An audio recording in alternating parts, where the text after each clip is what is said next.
Ele é o homem mais importante da história bíblica que jamais disse uma palavra. Pode procurar. Folheie os evangelhos de Mateus, Marcos, Lucas e João. Em toda a Sagrada Escritura, São José não tem uma única fala registrada. Nenhuma. Zero.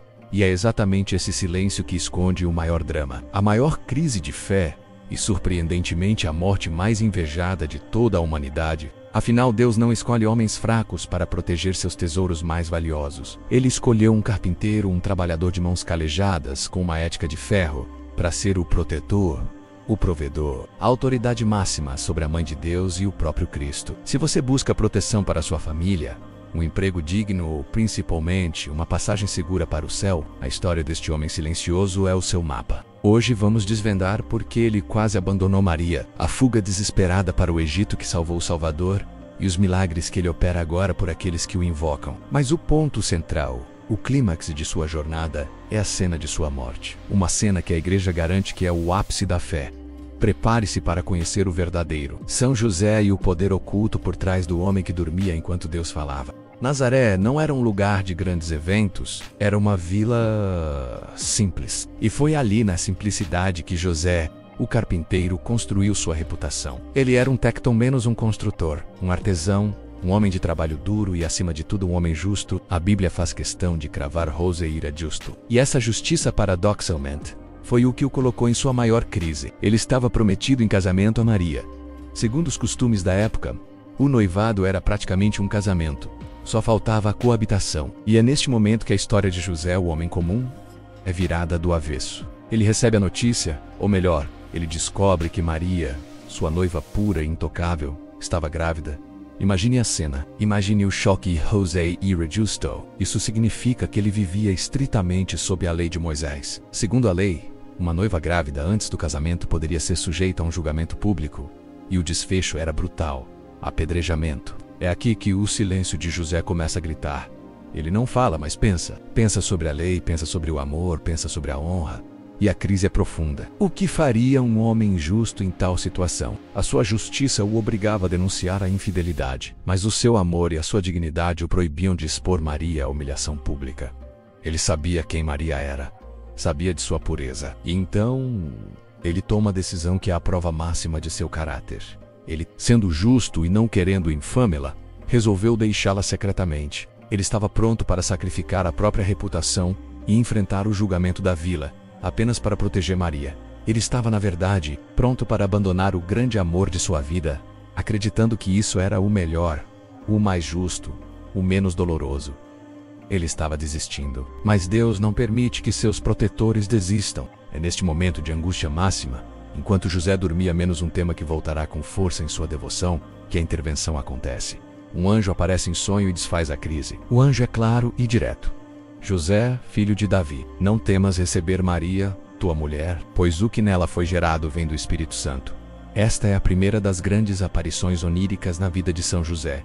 Não foi acordado. Não foi com trovões, mas no silêncio da sua mente. Deus confiava tanto na sua obediência silenciosa que nem precisava de grandes espetáculos. E o que faz José? O texto bíblico é seco, mas poderoso.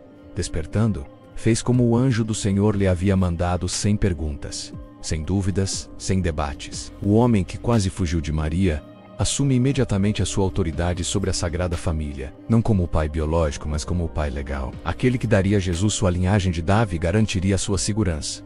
Ele transforma a dúvida em obediência radical. E esse ato, meu amigo, é o que faz dele o patrono da igreja. Essa obediência inicial será testada imediatamente, porque mal Jesus nasceu, o perigo surge, e o carpinteiro justo terá que se transformar em um fugitivo internacional. Você acabou de ver a profundidade da crise que São José enfrentou, e como ele usou o silêncio e a obediência para proteger o plano de Deus. Mas a jornada dele está só começando. Se você está sentindo a energia e a força desta história, já sabe o que fazer. Deixe o seu like agora mesmo para que o YouTube entenda que este conteúdo é vital. Se ainda não está inscrito, clique no botão para Sergipe inscrever e ative o sininho. Não perca a próxima revelação. E me diga, você teria a coragem de José? Deixe o seu comentário dizendo qual foi a sua maior crise de fé. Nós estamos apenas aquecendo. Daqui a pouco, vamos falar sobre a fuga para o Egito e como ele se tornou o provedor em exílio. A crise da dúvida mal havia passado, e a Sagrada Família enfrentava agora uma ameaça de morte que faria qualquer um desistir. O nascimento de Jesus em Belém, cercado de pastores e reis magos, acendeu a fúria do tirano, Herodes, o Grande, quando os magos não retornaram para delatar o paradeiro do rei dos judeus. Herodes, consumido pelo medo de perder o poder, soltou o seu decreto mais hediondo: a matança dos inocentes. Todo menino de 2 anos para baixo em Belém e arredores deveria ser morto. A tragédia estava batendo na porta, e Deus mais uma vez confia em São José, o sonhador, para salvar o Salvador. No meio da noite, enquanto o terror se preparava para se abater sobre a região, o anjo aparece a José, de novo em sonho. E a ordem é imediata, sem tempo para bagagens ou planejamento. Levanta-te, toma o menino e sua mãe, e foge para o Egito. E fica lá, até que eu te avise, porque Herodes há de procurar o menino para o matar. Pense na urgência. Imagine a pressão sobre José. A vida de Deus encarnado e a honra de Maria estavam integralmente em suas mãos. Ele não hesita. O Evangelho diz que ele se levantou imediatamente, tomou o menino e sua mãe, de noite, e partiu para o Egito. Não esperou o amanhecer, não fez um plano financeiro, não pensou nos riscos do deserto, nos ladrões ou na hostilidade de ser um imigrante em terra estrangeira. Ele confiou radicalmente na palavra dada em sonho. A fuga para o Egito não foi um passeio, foi uma jornada épica de centenas de quilômetros, de dias a fio sob o sol inclemente, com a ameaça da perseguição romana pairando sobre suas cabeças. José, o carpinteiro, se transforma em guia, segurança e provedor no deserto. Ele é a muralha de proteção. E o que eles fizeram no Egito? Eles viveram como refugiados. O rei do universo foi sustentado pelo trabalho manual e honesto do seu pai adotivo, em terra alheia. Lá, José não era mais o estimado carpinteiro de Nazaré. Ele era um trabalhador estrangeiro, um imigrante, um artesão tentando sobreviver para que o plano de salvação não fosse interrompido. Esta experiência do exílio é fundamental para entendermos a vocação de José. Ele passou pela pobreza extrema e pelo risco, e por isso se tornou o patrono perfeito para quem hoje está desempregado, para quem busca dignidade no trabalho e para quem é forçado a deixar sua casa em busca de segurança. Ele foi o provedor que encontrou meios de sustento onde não havia nada, apenas pela sua fé em ação. Somente após a morte de Herodes, outro anjo, em outro sonho, avisa José que o perigo havia passado, e com a mesma obediência cega com que fugiu, ele retorna. José não era um homem de grandes sermões, mas cada ação sua gritava: obediência, trabalho e proteção incondicional. É essa vida de sacrifício silencioso que o torna o modelo de pai trabalhador. Com o perigo passado, eles finalmente se estabelecem, e é na rotina simples de Nazaré que Jesus cresce, não apenas como filho de Deus, mas como filho de um carpinteiro. Do Valtanazari, a vida da Sagrada Família entra em sua fase mais longa, mais silenciosa e, ironicamente, mais fundamental para a humanidade. É a fase da vida oculta, onde Jesus, o Deus encarnado, aprendeu a ser homem. E onde ele aprendeu a ser homem? Na oficina de São José. Pense bem, Jesus passou cerca de 30 anos sob a autoridade silenciosa de seu pai adotivo. 30 anos em que o Verbo de Deus, o Criador do Universo, estava submisso ao toque do carpinteiro, aprendendo a medir, a cortar, a lixar e a construir. José não estava apenas ensinando um ofício, ele estava ensinando ética, disciplina e a dignidade do trabalho. Na oficina, o silêncio era lei. O som era o do martelo, da serra, da madeira sendo trabalhada. E José, através do exemplo, ensinava lições que seriam a base de todo o Evangelho. Responsabilidade. O trabalho deve ser bem feito. O sustento deve ser garantido com o suor. Humildade.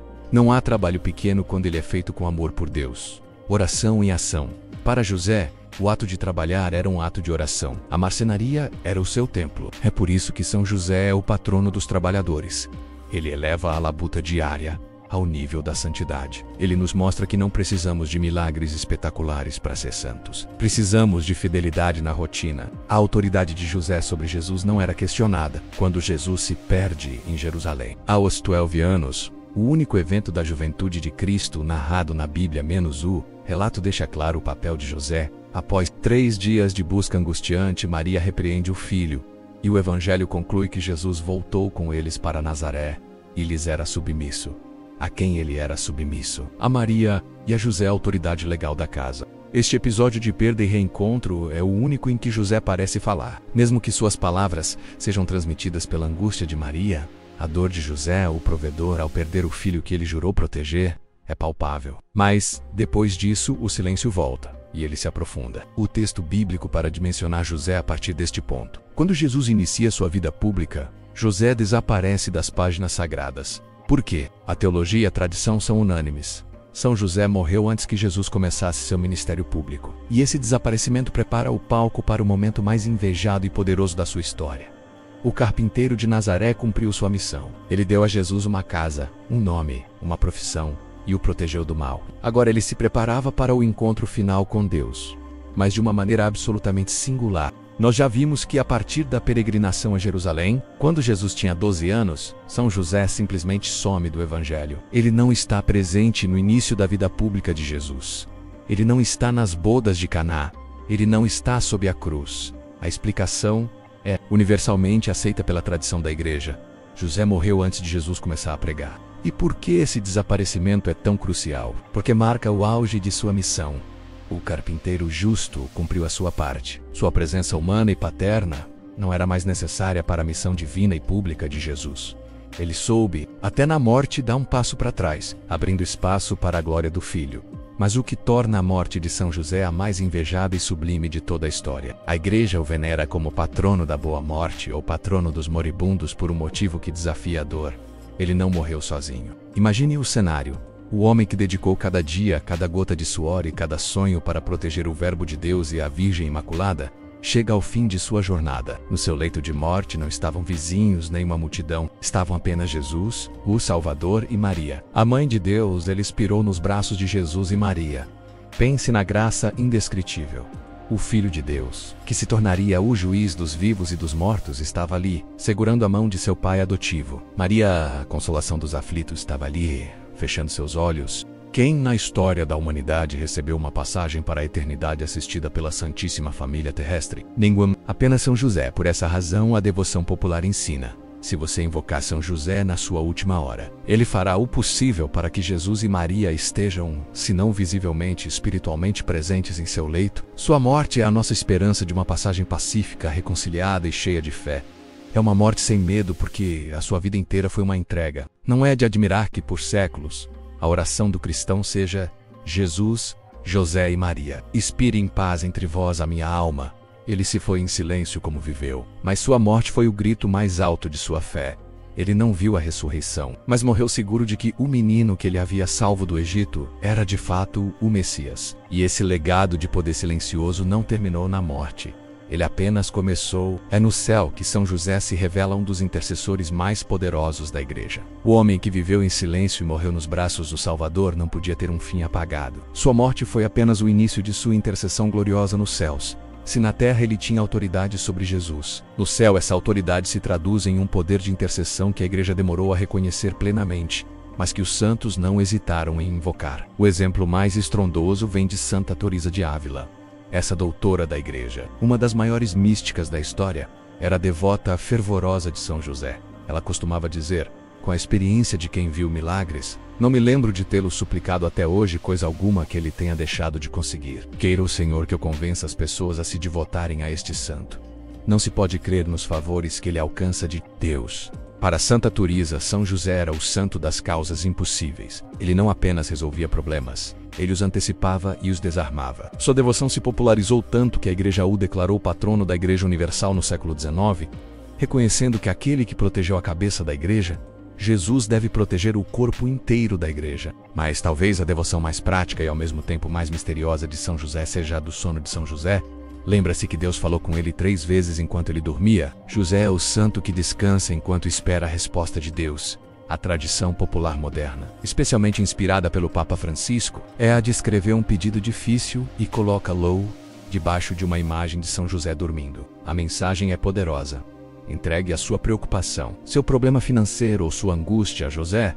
Deixe-o levar o fardo, pois ele sabe como resolver crises impossíveis. Confie que o homem que ouvia a voz de Deus no silêncio do seu sono está intercedendo por você enquanto você também repousa. Existem inúmeros outros sinais de seu poder. O manto sagrado de São José, uma novena poderosa para a proteção contra todos os males, oração dos 7 domingos, devoção para honrar os 7 mistérios e dores que ele viveu. Padroeiro das famílias, ele é a rocha que sustenta o lar. Protege os lares contra as divisões e provê o necessário. José, o carpinteiro humilde e calado, provou ser o intercessor mais eficaz porque sua vida foi a prova cabal de sua fidelidade. Se você precisa de uma casa, peça a quem procurou um lar em Belém e no Egito. Se precisa de trabalho, peça ao mestre artesão que ensinou o próprio Jesus a trabalhar. Se você o invocar com fé, o homem que carregou o Criador do Universo nos braços e o protegeu do mal, com certeza, carregará os seus problemas e o protegerá em sua jornada. A vida de São José não foi uma vida de discursos, mas de atos radicais de amor, obediência e proteção. Ele nos provou que a autoridade de um homem não está no que ele grita, mas no que ele constrói em silêncio e na forma como ele protege aqueles que ama. Se você chegou até aqui, é porque a história do patrono da boa morte te tocou no fundo da alma. É hora de retribuir essa luz. Compartilhe este vídeo com um amigo que precisa da intercessão de José. Deixe o seu like final se esta história te deu uma nova esperança. E se você ainda está assistindo e não se inscreveu, não perca mais tempo. Clique em inscrever-se e venha fazer parte da nossa comunidade de fé e conhecimento. Agora a pergunta que fica depois de ver a profundidade da fé e do sofrimento deste homem, a quem Deus confiou o seu filho, é: se você tivesse que pedir a São José hoje para resolver um único problema urgente na sua vida, menos seja ele profissional, financeiro, familiar ou mesmo o medo da morte, qual seria? Deixa aqui nos comentários. Quero ler o seu pedido e rezar por ele. No nosso próximo encontro, vamos mergulhar na história de fé e milagres que moldou a identidade religiosa do Brasil. Vamos desvendar a história de Nossa Senhora Aparecida, a rainha e padroeira do nosso país. Você conhece os detalhes do milagre da pesca? Não.